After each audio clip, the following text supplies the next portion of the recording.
हे हे हे हे हे हे हो हो हो मोरा गाँव गाँव मोरा गाँव गाँव मोरा गाँव गाँव पीपल की छाँव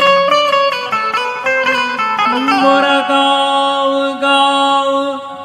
अरे पीपल की छाँव मोरा गाँव गाँव पीपल की छाँव।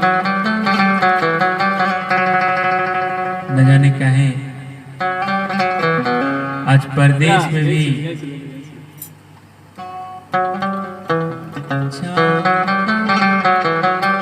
न जाने कहें आज परदेश में भी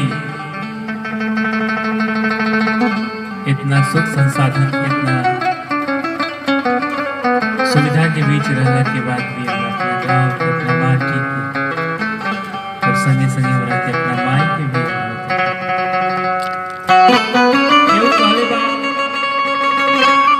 खबर है खरीद लिया है उसने करोड़ों का मकान शहर में की खबर है उसने खरीद लिया है करोड़ों का मकान शहर में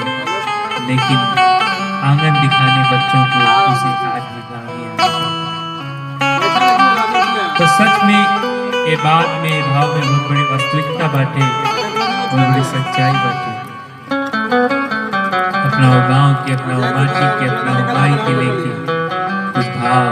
कुछ आत्म विचार आप सबके बीच में कहे के बतावे के और गावे के